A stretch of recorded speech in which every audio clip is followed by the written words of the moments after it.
Bien, vamos a seguir con la teoría del consumidor.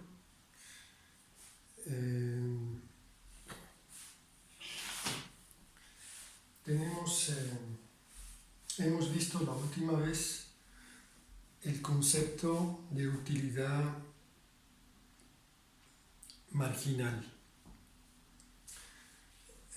Hemos visto, está en el otro video que tienen que estudiar. Los videos los hago para que los estudien, no para que se dejen ahí a descansar.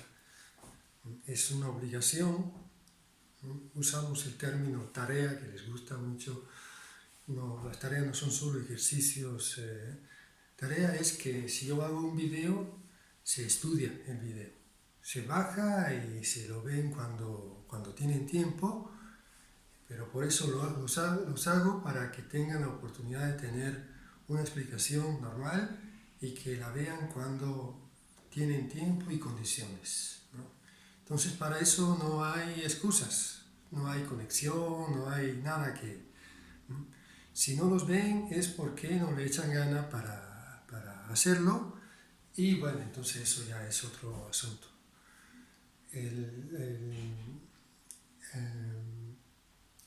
El conocimiento y la formación es cosa de dos partes, no solo de una. Yo estoy haciendo ahora un esfuerzo de comunicación de estas cosas y ustedes deben hacer el esfuerzo de aprendizaje del otro lado.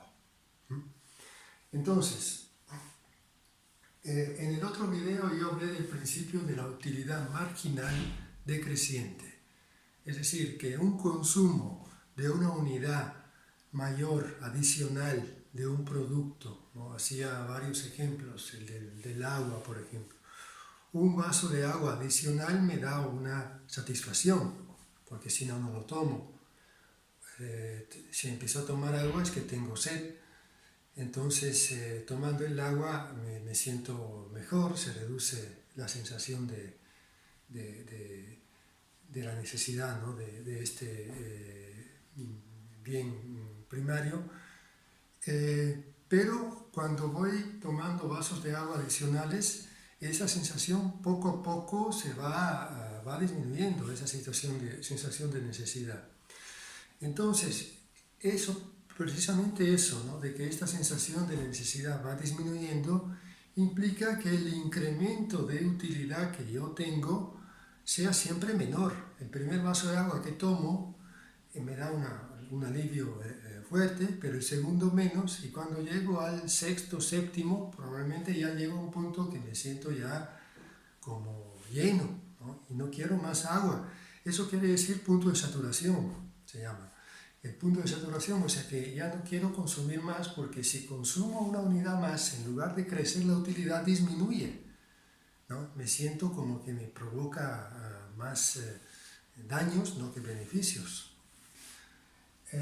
Eso lo mostrábamos con una función de utilidad. Aquí pongo el producto, agua, por ejemplo, y aquí la utilidad que va creciendo, creciendo, creciendo, y luego llega al punto máximo y empieza a disminuir. Y aquí abajo mostrábamos la función de utilidad marginal, que es ese incremento de utilidad que hay. En el primer vaso de agua hay un elevado incremento de utilidad, pero luego con el segundo menos, o sea que va bajando. El punto máximo aquí, ¿no?, debería ser el punto en el cual esta utilidad marginal llega a ser negativa, porque cuando disminuye la utilidad total con un mayor consumo, es que la utilidad marginal se hace negativa. Y claro, estos puntos aquí ya son puntos que no interesan, porque quien consume, ¿no?, si no tiene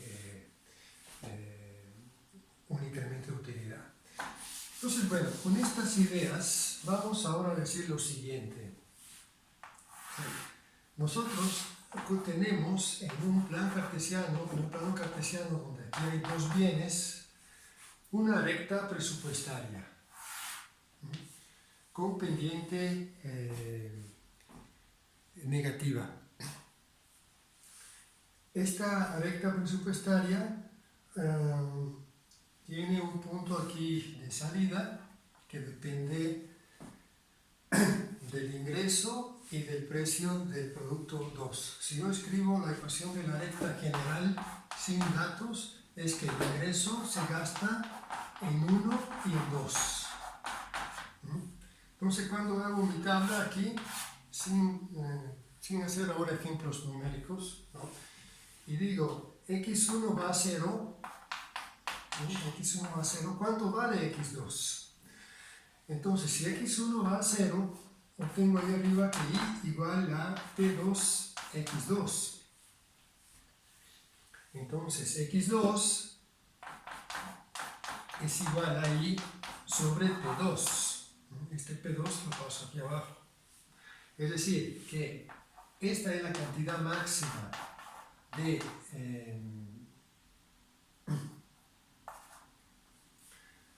esta es la cantidad máxima de x2 que yo puedo comprar, ¿no? Si no compro x1, ¿no? Si estas son tortillas y tengo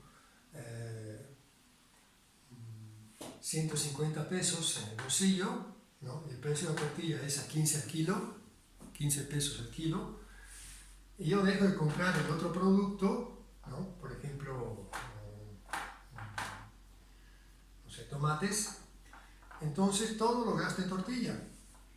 Compro 150 sobre 15, me da 10 kilos.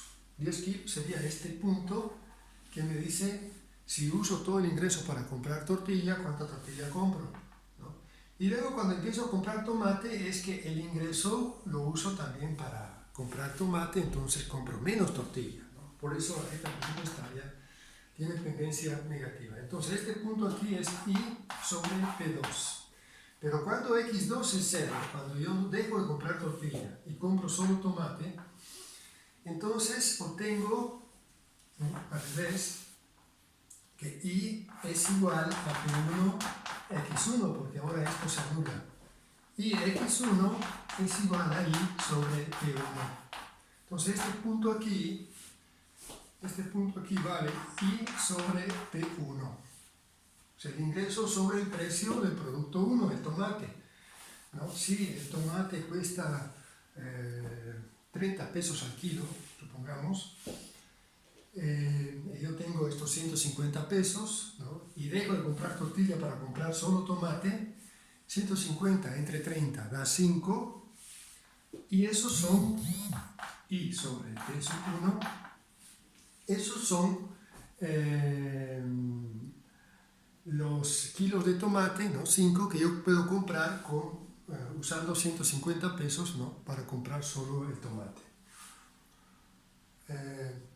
Bueno, este ejemplo también me permite mostrarles algo que va a ser importante, que esta recta presupuestaria se mueve, digamos, por 3 razones.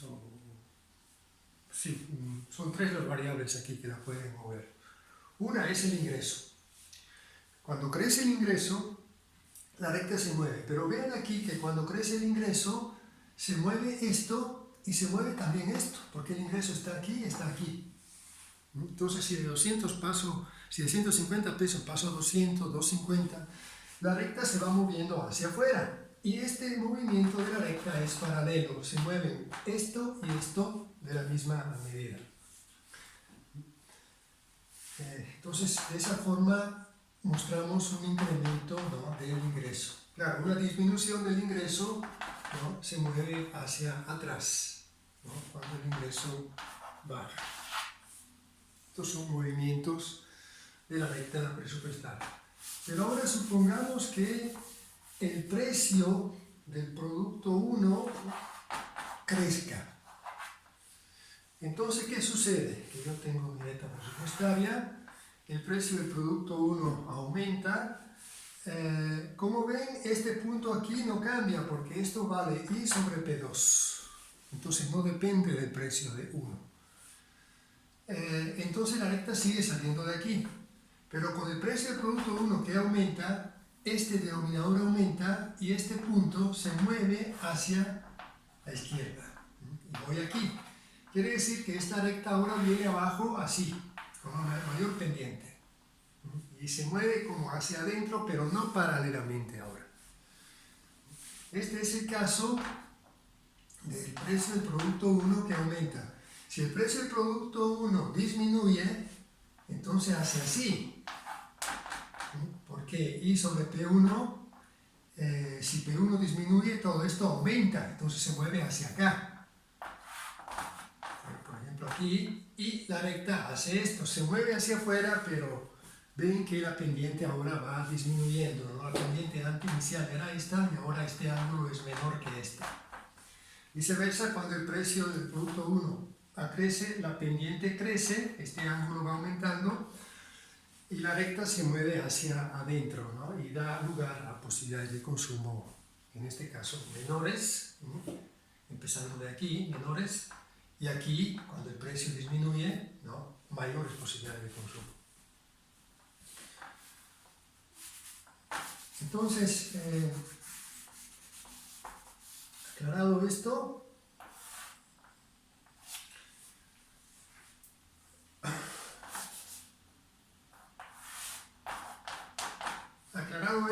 vamos a decir ahora qué pasa cuando el precio de 2 aumenta.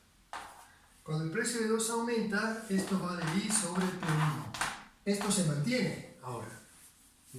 La recta llega aquí, pero con el P2 que aumenta, esto disminuye, porque P2 aumenta, eso disminuye y hace así. Con el P2 entonces este movimiento hacia adentro es cuando P2 aumenta. P2 aumenta y se puede comprar menos aquí, de X2. Si el precio de la tortilla pasa de 15 a 20, ¿no? Yo tengo solo 150 pesos. Cuando está a 15 compro 10 kilos. Y ahora que está a 20 compro 2 por 7, 14, 7 kilos y medio. 7 kilos y me quedan 10 pesos, 7 kilos y sí, y medio. Con el precio 20. Entonces compraba 10, ahora 7 y medio, porque el precio aumenta. Pero la cantidad de tomate que compro se mantiene igual, porque el precio del tomate en este caso no cambia.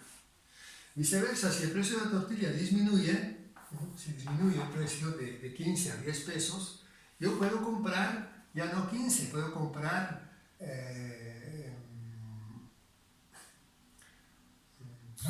inicialmente compraba 10, porque el precio estaba a 15, ¿no? Entonces con 150 pesos compraba 10 kilos. Ahora el precio pasa a 10 pesos, disminuye. Entonces no compro 10, compro 15 kilos. 15 kilos, ahora 10. Quiere decir que la recta se mueve hacia afuera porque sigo comprando la misma cantidad de tomate aquí abajo. Entonces, cuando el precio de 2 disminuye, la recta se mueve hacia afuera. Cuando el precio de 2 aumenta, la recta se mueve hacia adentro. Esos son los movimientos de la recta presupuestaria.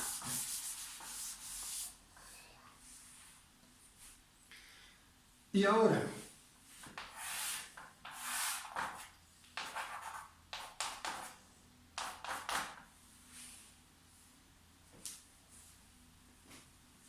seguimos.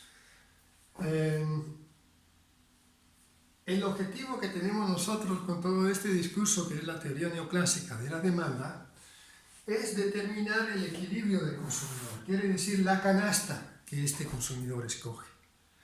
Y nosotros solo sabemos hasta ahora de que hay una recta presupuestaria, de que él no puede rebasarla, ¿no? Porque no tiene suficiente ingreso, y tampoco se quiere quedar por debajo, porque si se quedara por debajo consume menos de lo que puede, ¿no?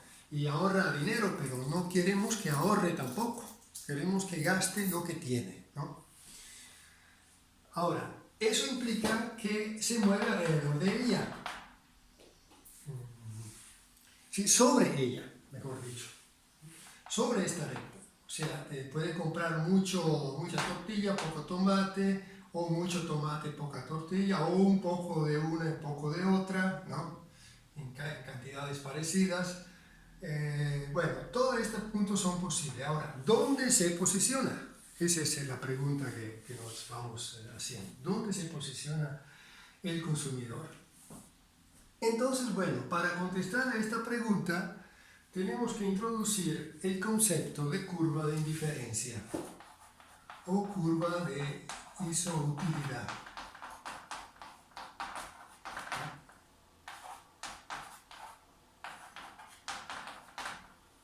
¿Qué quiere decir?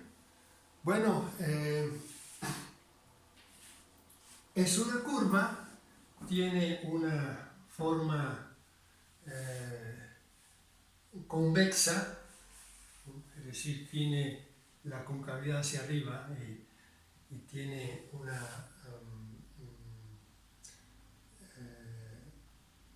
forma convexa, son curvas como estas, ¿no? Que son decrecientes y nos dicen esa curva de indiferencia, cada una, cuáles son las canastas de bienes, ¿no?, que dan a este consumidor la misma utilidad. Repito, cada curva de indiferencia me dice el conjunto de canastas, ¿no?, de combinaciones de bienes de consumo que dan al consumidor la misma utilidad. Por ejemplo, esta da una cierta utilidad. Es un índice de utilidad, lo llamo U sub 0, que se puede darle un número, que puede ser alto, bajo, no nos interesa saber en realidad cuánto es. En los ejercicios se suele introducir una función y eso se puede calcular, pero no es necesario hacerlo y no los voy a hacer para no complicar mucho el discurso. Pero lo que podemos decir es que una canasta aquí arriba, ¿no?, con mucho x2 y poco x1, fíjense que estas curvas tienden asintóticamente a los ejes, no llegan a tocarlos, no muestran intersección con los ejes, se acercan asintóticamente, se dice.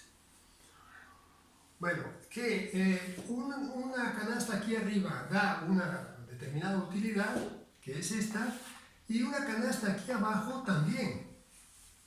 O sea, esas dos canastas, a pesar de que impliquen consumos muy diferentes, porque aquí hay mucho X2, mucha tortilla, poco tomate, y aquí mucho tomate, poca tortilla, pero dan la misma satisfacción al consumidor. Porque están a lo largo de la misma curva de indiferencia. Y una que está por aquí, también.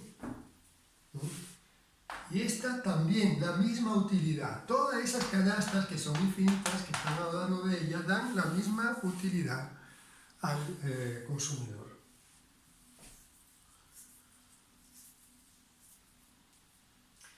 La otra propiedad que tienen esas curvas de indiferencia, que tienen varias, y ahora no voy a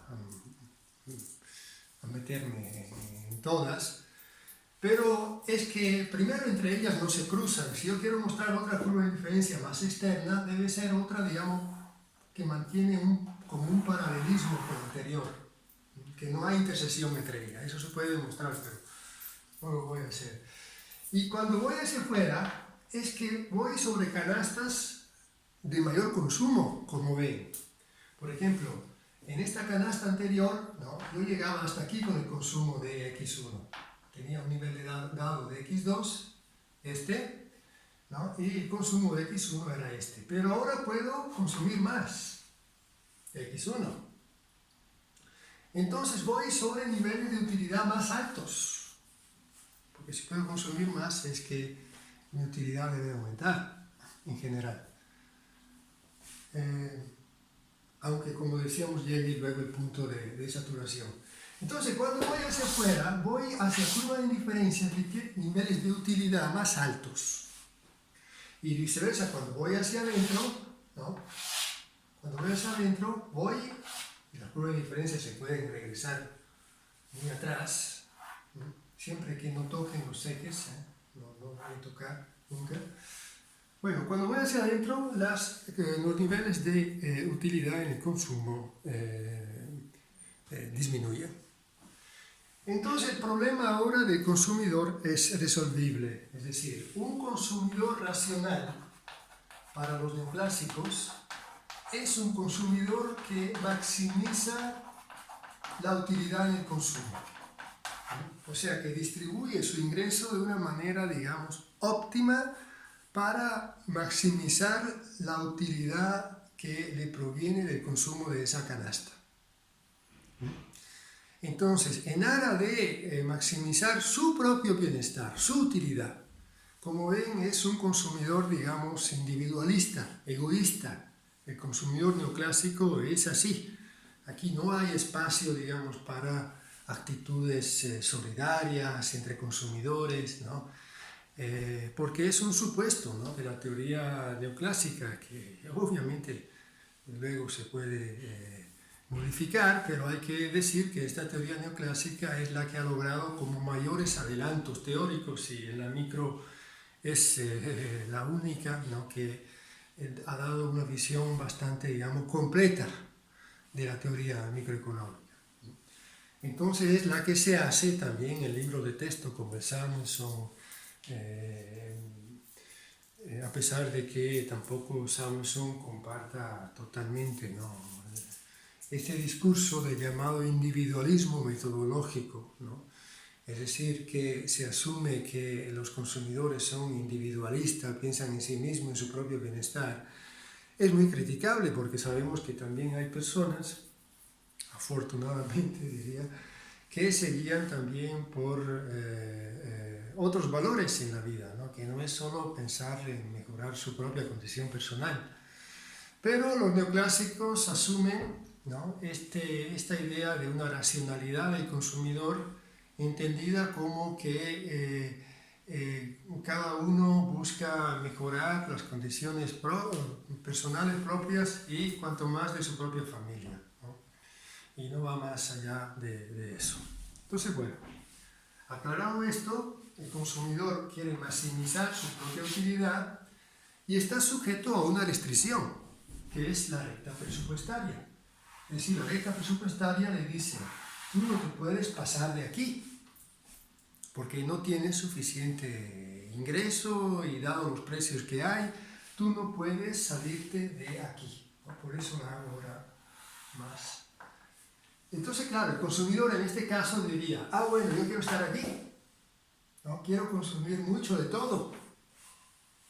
Y realmente a veces nos encontramos en esta situación, que no queremos, digamos, sacrificar un consumo, ¿no? Que si nos dan la posibilidad si vemos la posibilidad de comprar bienes que nos gustan, quisiéramos los dos en cantidades exageradas, ¿no? Pero el ingreso nos dice: no te puedes pasar de aquí. Entonces, en toda esta zona, ¿no?, de curvas no es accesible. Pero tampoco, digamos, que las curvas que vienen aquí atrás son convenientes. ¿Por qué? Por ejemplo, miren, si nos fijamos en una curva como esta, ¿no?, esta es accesible. Ven que tiene una intersección con la recta presupuestaria, entonces yo puedo llegar a este nivel de utilidad en el consumo, poniéndome aquí, gasto mi ingreso, ¿no?, y logro este nivel de utilidad dado por esa curva. Pero luego hay una curva más interna. Ahí está, como esta. Como esta curva es más externa, si digo, comparada con esta es más externa, me muevo hacia afuera, el nivel de utilidad a lo largo de ella es mayor, entonces el consumidor prefiere moverse a lo largo de la segunda que de la primera. Y vemos que hay un punto que es este, donde él gasta todo su ingreso, no como aquí, pero logra un nivel de utilidad más alto. Entonces el consumidor prefiere un punto como este o como este, que es lo mismo para él, porque es la misma curva de diferencia, ¿no?, a los anteriores. Entonces, bueno, ¿dónde se posiciona? Y aquí la conclusión es la siguiente. El consumidor quiere ir lo más afuera que posible, pero no puede rebasar por completo, ¿no?, la recta presupuestaria. Habrá una curva de diferencia, como son infinitas, que es tangente a la recta presupuestaria. Es decir, que tiene una sola intersección con ella, y es un punto de tangencia. Es decir, la derivada ahí de la función de ese punto es igual a la derivada de la recta presupuestaria, las dos pendientes son iguales. Es la definición geométrica de derivada de una función en su punto. Pero bueno, sin entrar en ese mundo ahora de la aplicación del concepto de derivada, que sería interesante, pero deberían ser los profesores de matemática, porque esta es una aplicación interesante del concepto de derivada, ¿no? Que deberían proporcionarle. Pero sin llegar a eso, lo que vemos aquí es que hay un punto de óptimo en el punto de tangencia.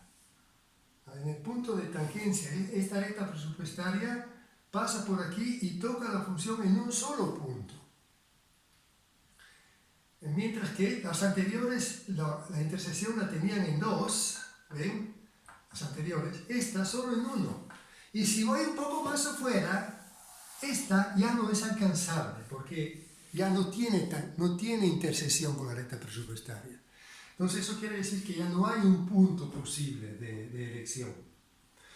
Esto significa que cuando voy hacia afuera, llego hasta el punto de tangencia. No puedo seguir, pero hasta ahí quiero llegar para maximizar mi utilidad y respetar al mismo tiempo la recta presupuestaria, ¿no? Que me está condicionando en mis decisiones de consumo. Y así se determina cuánto X1 y cuánto X2 consumir.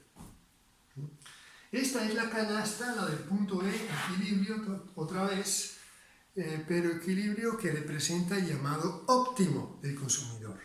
Este es el punto de óptimo del consumidor, que está haciendo lo mejor que puede para sí mismo, ¿no? La mejor utilidad, consigue la mayor utilidad posible bajo la restricción de la recta presupuestaria. Bien, entonces,